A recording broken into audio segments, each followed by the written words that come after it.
Hello, everybody, and welcome back to the episode. So I firstly want to start off by apologizing. We don't know what happened. I think there was a glitch with the recording system that I used to record the podcast episodes. And then it seems like Spotify also had a glitch because we had some of you guys message me saying that when you were going to play the podcast, there was this bug that was coming up. And I re-listened to one of the episodes and the sound was so weird, but it didn't sound like that when I was recording it. Anyway, so I don't know what happened. I don't know if Mercury's in retrograde, but if you found that you couldn't listen to the previous couple of episodes for whatever reason, maybe you found like that the noise quality was annoying you, or you were having a bug, we've completely re-uploaded all of those episodes. We've stopped uploading them as videos. We were trying to be like on fucking trend. Well, that's going out the fucking window because Spotify now has this ability to obviously upload podcasts as video episodes. So we were trying to upload them as video. Well, we were uploading them as videos to hop on that train of people want video content. And it seems like it actually just caused more problems than it was worth. So it's kind of a reminder that you don't need to change things that are working all the time, you know? So we're not going to upload any more videos to Spotify, but if you do want to watch the video version because vibes, or you just prefer to watch a video, you like to see my hands move around a lot and like touch my hair when it's annoying me, you can watch it over on YouTube. Please make sure that you like, subscribe, all those things on whatever channel that you're listening to the podcast on or watching the podcast.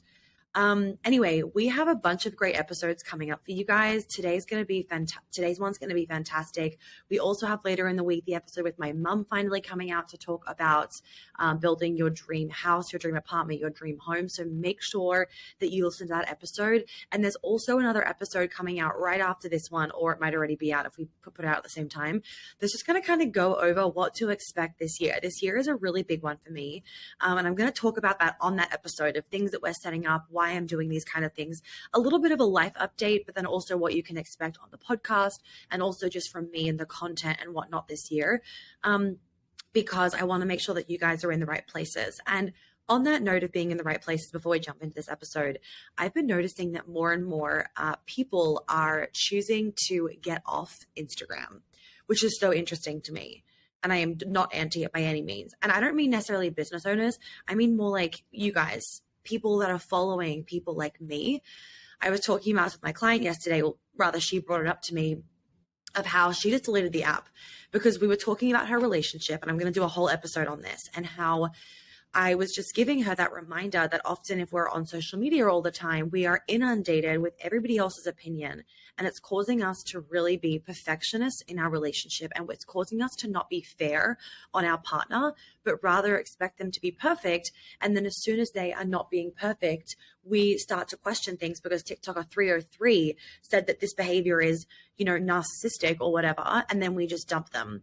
Versus back in the day, that didn't happen. And what do you see back in the day? People were in much longer relationships. And obviously that doesn't mean stay in a relationship you're not happy with. That goes without saying. It's just interesting to notice these trends. But what I'm seeing, and we can even see it with Instagram, right, is reels are not being prioritized anymore. And Instagram carousels are. This is like, you don't have to know this. If you're not like on Instagram, it doesn't matter. But there's actually a message here.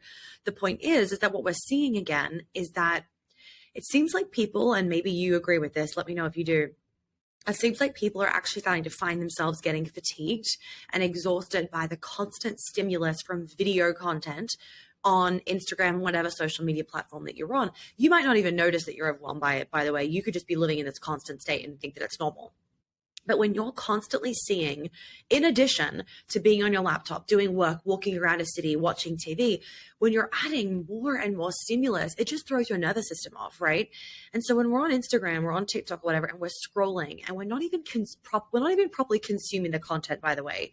Our brain is getting hit with these lights and colors and music and all of these different bits of stimulus in the way of how it looks and how it sounds and how it feels. And it's very exhausting to us. And what I'm noticing is that more of you are engaging in, say, an Instagram carousel. And it sounds like it's because, and I now do this as well, I'm fully focused on the carousel. I am actually consciously consuming the content and wanting to. and I'm receiving something by the end of it. I've learned something, or I've realized something, or I've had an aha moment, which is a great thing. So you feel like it's actually been a productive use of your time rather than scrolling through reels. You don't even fucking read the caption most of the time, right? And you've consumed without actually learning or receiving anything, which can be really, really exhausting. And so what I'm noticing though, and like a lot of you are now reading my emails so much more, and you're messaging me saying how much you're loving my emails, blah, blah, blah. And I'm like, okay, this is really fascinating to see. More of you are, and you might not even know you're doing this, more of you are actually consciously engaging in content and consuming it and receiving it and learning something from it rather than just scrolling.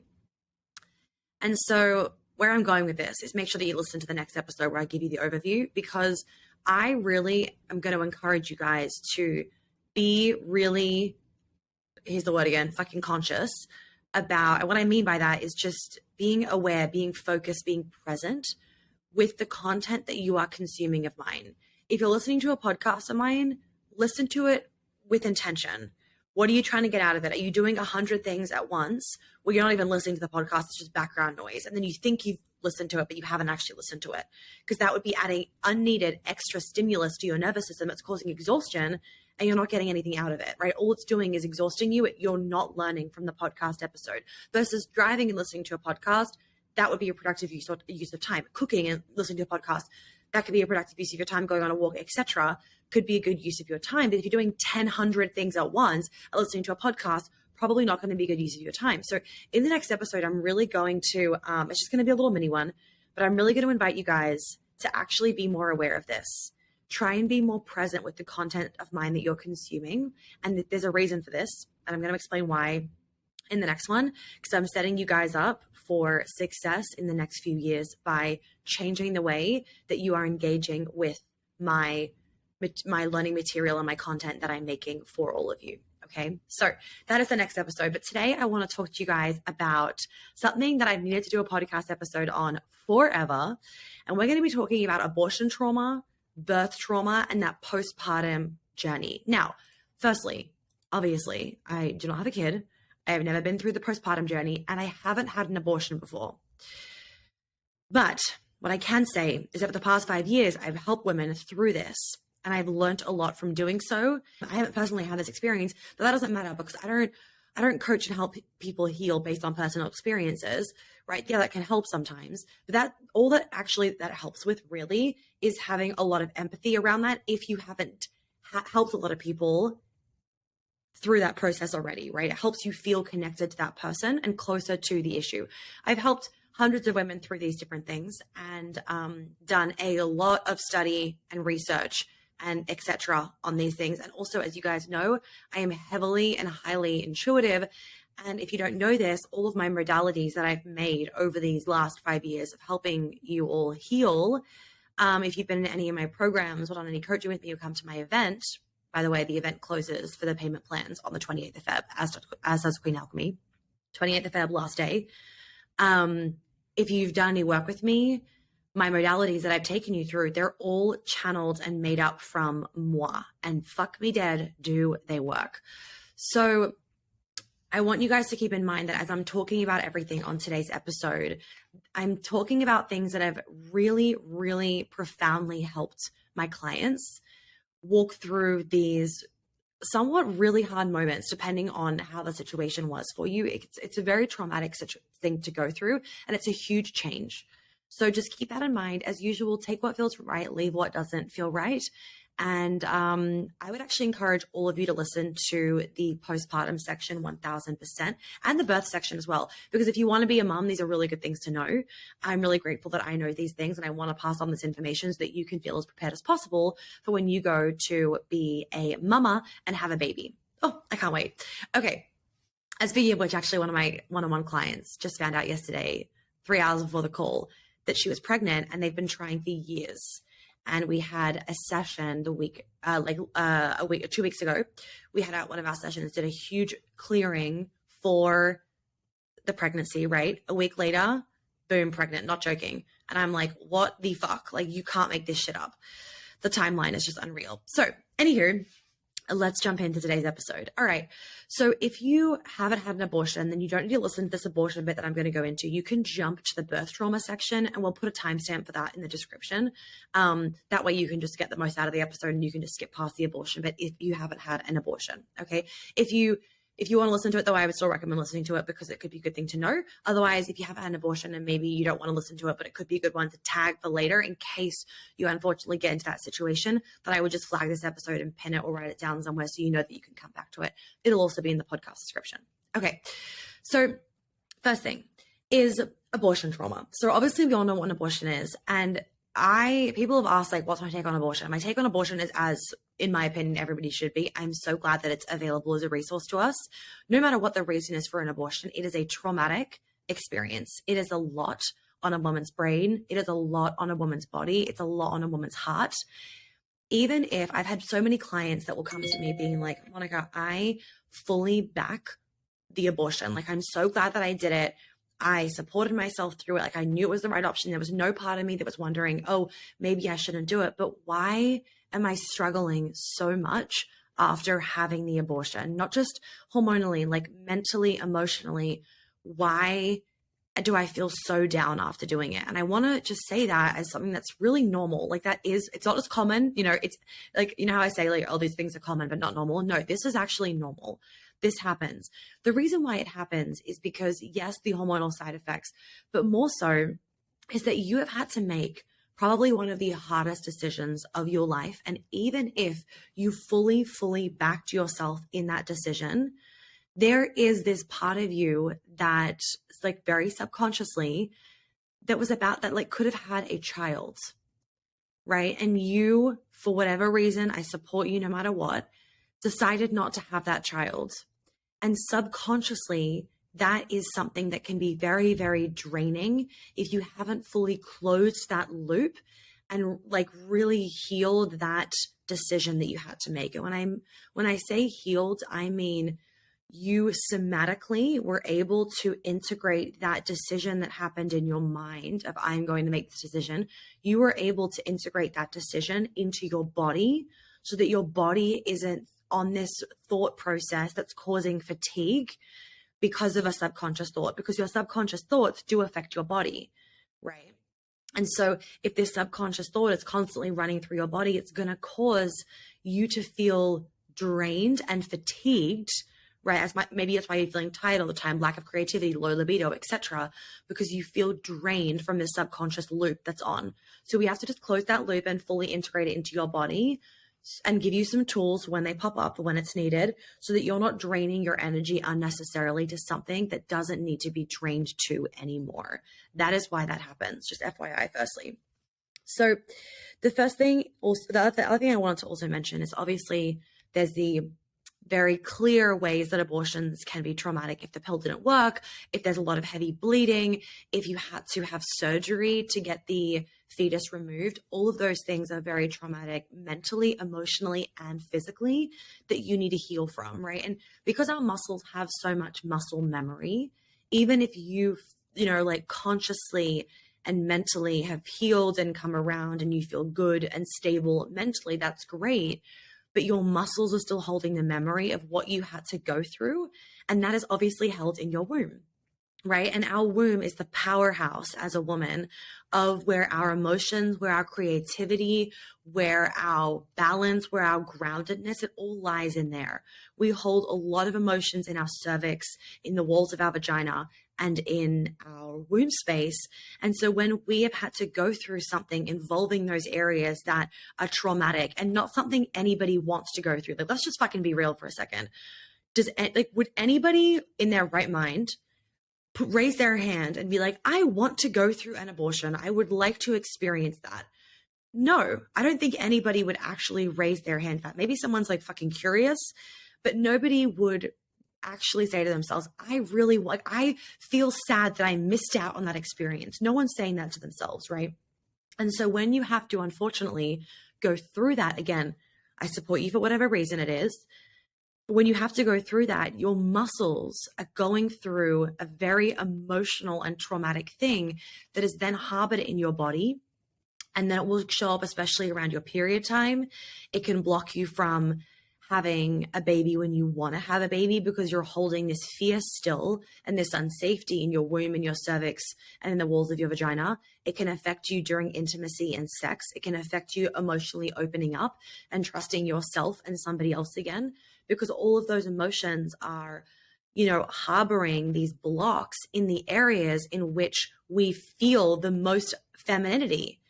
So if you're wanting to receive feminine energy, if you're wanting to relax and surrender feminine energy, how can you when you have all this fear and this pain still sitting in these parts of your body, right? Obviously, it goes without saying there's also the hormonal side effects of having the abortion that need to then be worked on so that you're not feeling like you're on this moody roller coaster all the time where it's disrupting every other area of your life. You don't want to feel like it's disrupting your relationship. And on that note, actually, we forget how much abortions can actually affect men. Now, granted, if the guy's a dick and he was like, I don't give a fuck about you, like blah, blah, blah, it's going to be not as traumatic for him, way more traumatic for you, duh. But for that example, I still would not completely dismiss that he doesn't care. It's probably a coping mechanism. Most of the time, we can assume that most people are good people, even if they don't have the best way of sharing or presenting their goodness to the world, like he's a bit of a dick to you. He probably deep down is actually a good person, but he doesn't know how to express himself in a proper way, and he has a lot of shit to deal with. And so as a result, his trauma response, I don't give a fuck, do whatever you want, shut down about the abortion, for example, but actually it will probably haunt him for the rest of his life of that situation and how he handled it. I guarantee you in a few years' time, he'll be thinking about it and he'll be hating himself for it, and that will eat him up. Because men don't want to hurt us. They want to protect us. So when they look back at themselves and think, God, I was so mean to her, I did not protect her, that eats them alive. Now, even if you're in a situation where you had to have an abortion and you're in a loving relationship with a really good man, etc., for whatever reason it was, maybe that the baby was not viable, maybe you guys weren't in the right position, maybe you were too young, etc. What often happens, and I really want to bring this up because it's so important that we're aware of this, it doesn't mean women diminish your pain and help him. It means that you guys are both going to be having pain. You're both going to be having trauma from the experience of the abortion. It's just going to happen in different ways, and it's going to be showing probably in different ways. And obviously, the trauma was different, right? The trauma was on you mentally, physically, 100%, mentally and emotionally. For him, it's mentally and emotionally. It's not physically, right? Point being, though, is that even if you're in a loving relationship, for a lot of men, what can happen when there's an abortion or when there's a loss of a child as well, if there was a miscarriage, let's tie that in too, is for him, how do I word this? What happens is he will go into, I need to help her. This was not my body. This was not my baby. Like it was his baby, but like it wasn't in his body. I don't have any right to be upset about this because it didn't happen to me. It happened to her. And so what happens, unfortunately, is they put all of their focus on you and they take away all their focus on themselves. And then, as you guys know, they harbor all this trauma and it comes out in really unhealthy ways. And it can really, really damage a relationship because all of this unhealed stuff is coming out and he doesn't know it's about the abortion or the miscarriage. And he would never even really admit that because it didn't happen to him, quote unquote. And you have to remember how many women on the media say, well, it didn't fucking happen to you. Is it happening to you? Is it your body? Like, it's my body. It's my body. It's my body. And so we're ramming into men's heads that they don't have a say when those things happen. They don't get to feel the pain. They don't get to be sad when there's abortions or miscarriages because it didn't happen to them. And whilst it's true, it didn't happen to their body, it was their child. It still was their baby. And so why I'm bringing this up is never to diminish a woman's experience. This is an and situation. Women, you are having your own experience and he's having his own experience.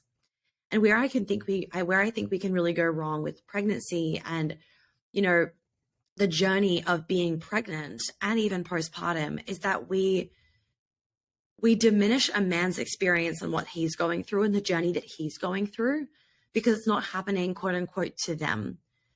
And what this does is it immediately creates a separation between the child and the father. Listen to that again. It immediately creates a separation between the child and the father, right? And you don't want to do that because it is shown by research, fathers are very, very important for the upbringing and the health of a child. So what you want to do is you actually want to do the opposite. You want to make him feel so close to this baby, because you have to remember, for him, he immediately isn't as close. And that's sad for him. That's hard. That can be really hard for guys because they want to be closer, but they can't be, because sometimes what it can feel like is that you are the block, because your body is blocking him being closer to the child, because literally the baby is in your body. And so what can feel really supportive to men is you really opening up just with saying and reminding him, this is your baby, this is your baby, this is your baby. Like, just like really helping him to see that just because it's growing in your body does not mean that the experience isn't happening to him. It's just happening in a completely different way, right? You got to think about it. Like, most of the time when, a new dad is like, oh my God, I'm a dad, they go into like working harder, making more money. Like, they go into full protect, provide mode. Their response to it is different. We go into nesting. But we're both doing something that is serving the child. We are trying to better ourselves and better the environment for that child that's coming into the world. It's just that the way in which we're doing it is different. So just to circle back to the abortion piece and also the miscarriage, and we'll put a timestamp in here also for people that have experienced a miscarriage before, or just to know about this, to listen to that chunk that I just said as well, because that's really important. And that way you can come back to it if you need to re-listen to that about miscarriages. But what was I saying? So coming back to the abortion piece, please make sure that you are not diminishing a man's experience through that, because it's also very real for him, right? Obviously, other examples of the way in which abortion can be traumatic is you just feeling 50-50 about the situation and wondering what is the right choice.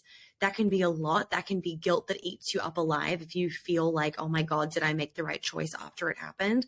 That's something that needs healing from, because that is super draining on your adrenals and on your reproductive energy, because you're sending all the energy away from your body into your head. And it can really influence your ability to fall pregnant again in the future, because you're creating this emotional blockage of what it like again, you're 1 foot in, 1 foot out with your own body, with your own decisions, right? If you didn't grieve yourself going through that, that's a really big thing. Often women will grieve, and men, they will grieve the baby, but they won't grieve themselves. They won't grieve what they had to go through. They won't grieve the version of them that they've lost, because they can never go back to feeling how they felt. This is what they're telling themselves. They can never go back to feeling how they felt before the abortion. They feel like now there is a dent in their life, quote unquote, right? And this is the same as we tell ourselves this after really abusive situations like rape or any kind of abuse, if I can't go back to the way that I felt like. And that is such a limiting belief that I want you guys to know is bullshit, because you can go back. I'm telling you, I'm guaranteeing you, you can go back to the way that you felt prior to that and not feeling so imbalanced anymore. I've taken my clients through it. I felt it myself. It's huge, it's profound, and it's real. Okay. The next thing I also wanted to mention is the distrust in your body that can happen as a result of the abortion. So this is going to be kind of a long episode, but let's roll with it. So the distrust that can happen in your body is real, especially if you fell pregnant and didn't want to fall pregnant, and you felt like you didn't track your cycle well enough or something like that. Or you were on the IUD and it betrayed you, or you were on the pill and it fucking betrayed you and you fell pregnant anyway, etc. You can create this distrust in your body, and imagine how else that shows up in the rest of your life. Imagine how that shows up with your work, with your confidence levels, with your health, with all these other things in your life. Additionally, if you have any shame put on you, either from others or yourself because of religious beliefs or just other people's opinions, that can be really, really hard to have on your shoulders, that we can often forget as a massive load that can happen as a result of needing an abortion or wanting an abortion. And that's also something that's really worth looking at and giving yourself the permission to heal and let go of, because no one else can make this decision for you. No one else gets a say. They're not in your mind. They are not you. And whatever you did for you was the right choice, even if it was a hard one. Okay. So just to remember, this goes along with everything, and it will also go in with the birth trauma that we're about to go into. When you don't clear the grief, the fear, the pain, emotional, physical, energetic, mental, when you don't clear those things, I want you to think about it's this like constant open valve where you are thinking about it subconsciously or consciously, you are feeling it, you are dreaming about it, and it is then draining it. Your resources are being spent up thinking, dreaming, feeling about those things, and it's causing you to have this open valve draining your energy, and it causes things like fatigue or like insomnia. When it causes this, right, because you are mulling over something that you cannot fix, but you are trying to find a solution for. So you are spending up all of your energy on those things, and it's draining your life force energy. It's draining your creativity. It's draining your sexual energy because you are focused on the past. You cannot be in the present. You cannot be thinking about the future. And the more energy that you lose, the more it drains your adrenals, the more that it drains your health, and the more that it drains your reproductive energy. It drains that blood flow going to your reproductive organs. So if you want to be falling pregnant in the future, if you want to have healthy cycles and a healthy period, it's going to be compromised because of these energy drains that are very real. It's not a woo-woo thing. This is a fucking real thing, right? And so, and not to mention the connection that can be lost or dented with your body that will really influence how you trust yourself, whether you can stand up for yourself, how you feel about yourself, how you feel about getting pregnant again, how you feel when you show up in sex, the safety that you have or the lack of safety that you have around sex. How do you feel about your decision-making process, right? All of these things are then affecting you sometimes years after. It's not just a procedure or a pill. It's something that can be on your mind and in your body for years if you don't give yourself the permission to actually heal this. Sometimes when things are really normalized in society, like abortions, it's a good thing. The bad side of it is that we don't realize the severity of it. We blow it off, we diminish it, we kind of gaslight ourselves a little bit, and we don't give ourselves the permission to do the healing work. It's like, oh, I just had an abortion. Like, I just took a pill. Like, what's the big deal? It's a big deal. It is a big deal.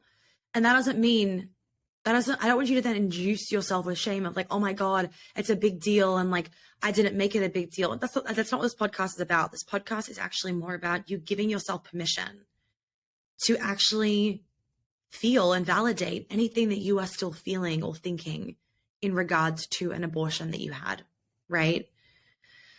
Okay. So, and obviously how the abortion affected you and the trauma and all those kind of things are going to be heavily influenced by the process, by the support level, by the person that you had the child with. All of those things are going to hugely influence it. That goes without saying. So just remember that as well. Okay. But no matter what, abortion trauma is real, and I'm here to support you in it. Okay. Let's jump into birth trauma. So obviously, it goes without saying, you can go into a birth with a birth plan and it not go to plan, right? If you cannot speak your truth at the best of times, how do you expect yourself to advocate for yourself during a time of immense stress and trauma? You can't. Now, I also want to say, for those of you that are like, well, I'm going to have a home birth, so I don't have to advocate for myself. Well, what can happen with home births as well? And I have I'm not like pro anything, right? Like I'm like pro the least drugs possible, but I'm also pro like you doing what feels right for you. So if that means that you need to get an epidural, then get a fucking epidural, because you need to stay alive and you need your baby to stay alive and you don't need your body to break in half. Anyway, so point being is that even if you're like, well, I'm going to have a home birth, great. But what if in the home birth, you're actually hitting a point where you're like, I don't want to do this anymore. I want to go to the hospital. What if you start not advocating for yourself in that because you told yourself the story that that's like the wrong thing to do? Or you're so stuck in, I have to have a home birth, that you don't allow yourself to speak up when you're like, I am done. Take me to a fucking hospital. What about those things? There are so many different components that go into birth. But when I see clients that have trauma from the birth what it's generally about is the birth didn't go the way that they wanted it to go. And they notice it in their day-to-day life, how they feel. But most importantly, they're noticing it in their connection with their child. So for example, maybe, you had a really intense birth. You couldn't advocate for yourself. The nurses were like doing things, or the midwives are doing things that you didn't want done. And that's created self-shame. And then maybe you were so exhausted, for example, after the birth that you couldn't then do skin to skin, or you didn't advocate for skin to skin, right? Every country is different. Every person's different. Every experience is different. And now you feel like it's affected your connection with your child. And this actually is a real fucking thing. It really can affect the child, but it also will affect you. That guilt, that shame, that what if can eat you alive. Not to mention that the birth isn't something that you forget. Obviously, it's a pretty big fucking deal. And if your mind is constantly replaying what you didn't get to do, that's a lot to carry. That's heavy. So we want to make sure that your body actually is able to release what it didn't get to release and get what it didn't get during that experience of the birth, right? Because no matter what happens in the birth is traumatic on your body physically, mentally, and emotionally. Even if you had the most beautiful, primal, like fucking amazing birth, that's amazing. And I'm so happy for you that you got to experience that. It's still traumatic. Birth is a major trauma. The end, full stop.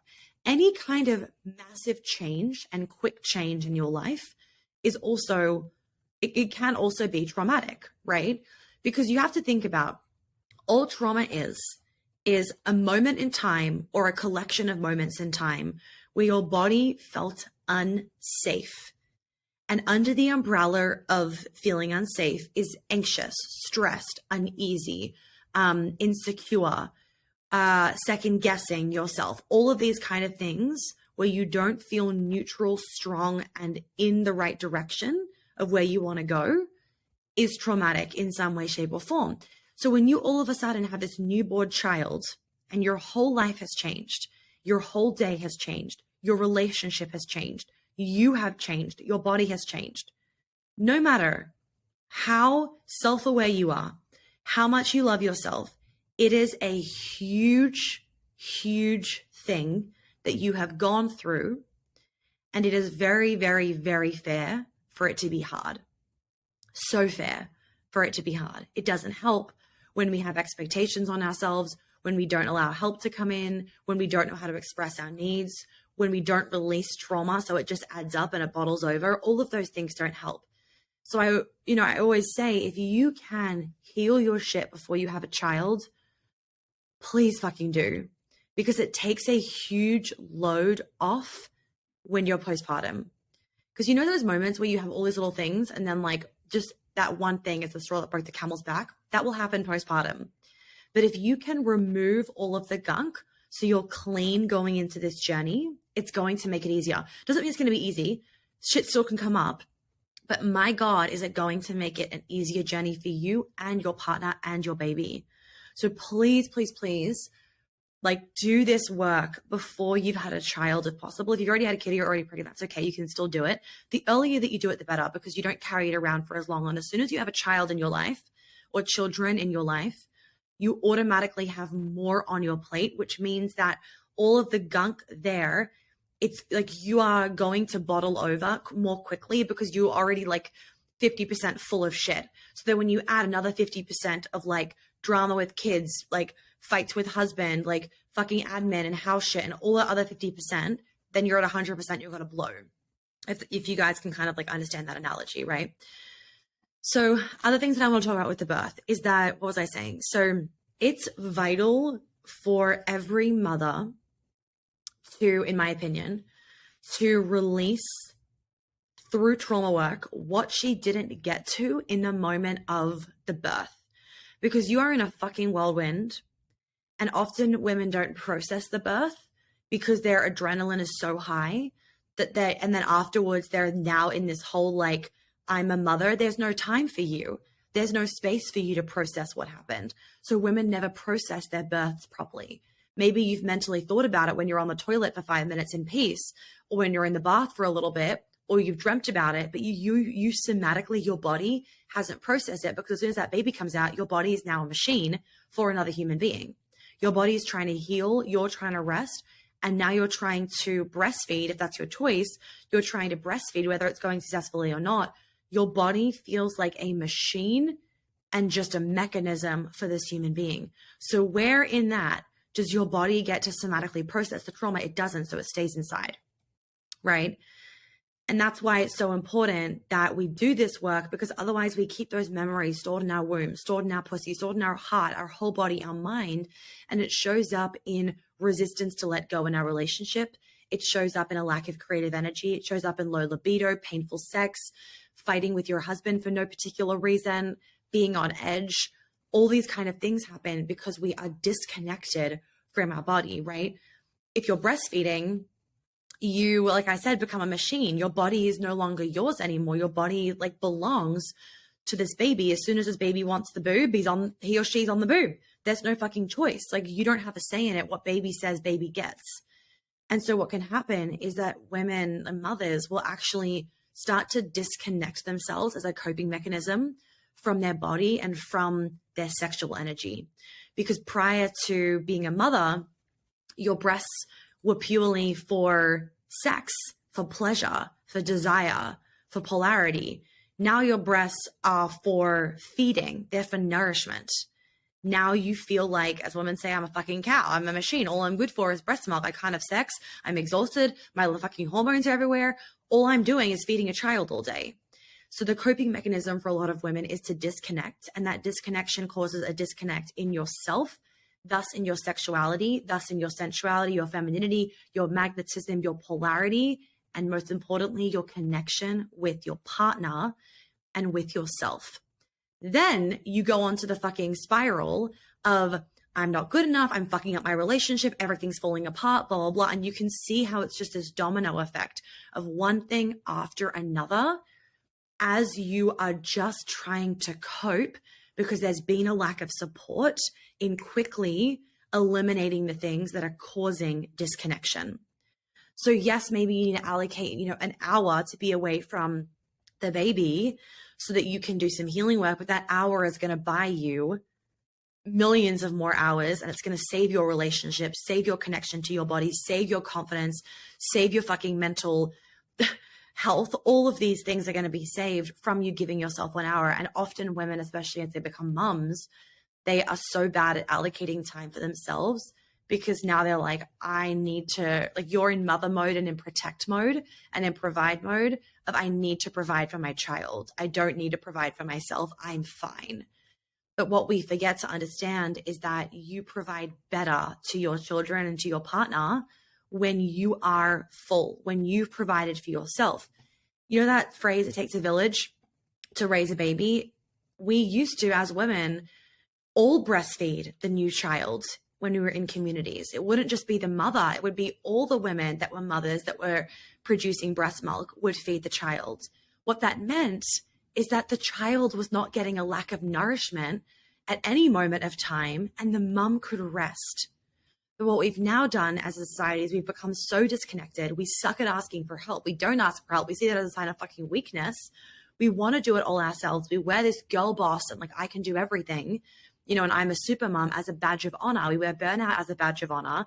We wear victimhood as a badge of honor. And what happens is nobody wins. Nobody wins. That community aspect, that village aspect is so vital in you feeling like you can recover, process, integrate, heal from that experience. So I was saying before, right, of after the birth, you need to be able to integrate that into your body. How does that happen if you're feeding a child? Back in the day, you'd be able to, because the other women in the village would be looking after your child. So you would have time to integrate and to process everything that just happened in the birth. But women are trying to do it all themselves, and they're expecting themselves to do it all. They're not asking for help.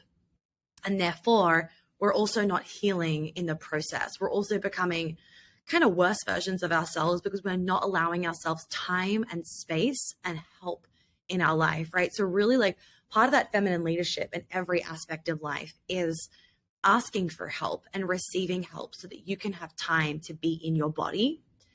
And this is something that we'll do a lot of in Her, which is one of my upcoming programs. If you're not on the waitlist for Her, make sure that you are. I'm doing a free masterclass also, guys, in the Italian Dolomites in March on the 12th, I'm pretty sure. So and we're going to put the waitlist below. And also we'll put below the link for you to join the free masterclass so that you can join that. And I highly recommend that you do. You'll get an email with all the details as soon as you join so that you can come on the Zoom call. And everything in regards to feminine leadership we'll be going over, and more details to come about my new program, Her, but we'll put the link below to the website page for Her so you can start to read about it and make sure you're on the wait list. The wait list does get a discount as well. So a little incentive to get on the wait list too. So just jumping back into what I was saying. So the help piece is so important because often what can happen is through us not processing, women become very angry at their bodies. And that anger also causes disconnect in themselves with their child and in their partner. When we also have this lack of space and healing, we can put a lot of that stress that we're feeling towards ourselves on our partner and kind of resent him that he didn't have to go through this, resent him that he can still, go to work and have time for himself and take his shit in peace. And so what can happen is that resentment can then also eat up the relationship. And can you see how like all of these factors can be heavily reduced, if not eliminated, by giving yourself permission to heal what needs to be healed?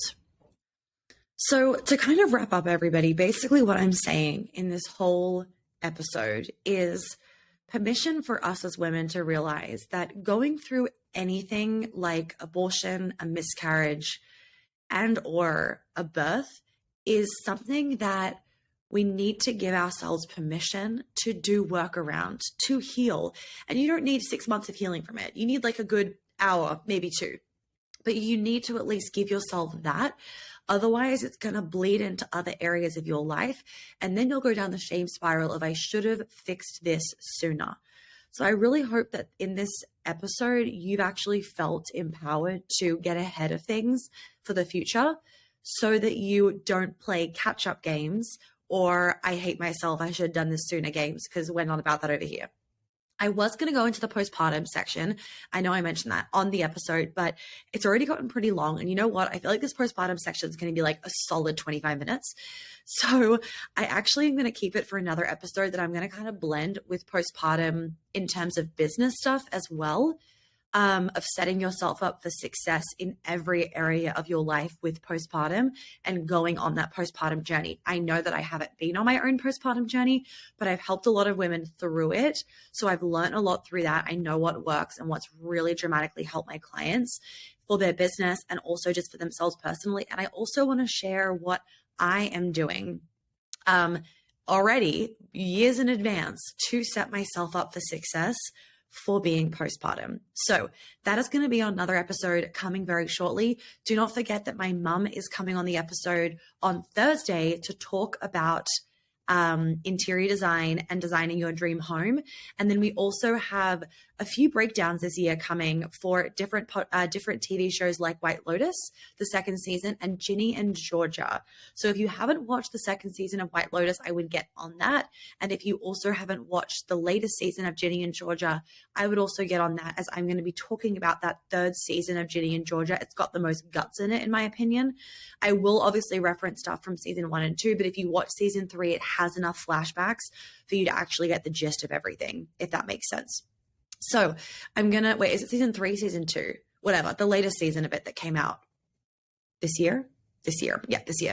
So I'm going to leave it there. I hope that you will have a lovely rest of your week. Do not forget that Queen Alchemy is closing on February 28th. So soon. Do not miss out. Fuck waiting till September. And if you haven't left a review on the podcast already, all you have to do is just write a written review, send a screenshot to media@monicayatehealth.com. Details are below, and then we will send you a complimentary meditation that is exclusive to you podcast listeners. I really appreciate all the reviews that you guys have left and how much you guys have been sharing the episode with everybody. It means a lot. And don't forget to listen to the next episode also that's coming out with a little update on what you guys can expect this year as well on the podcast and in terms of all my content.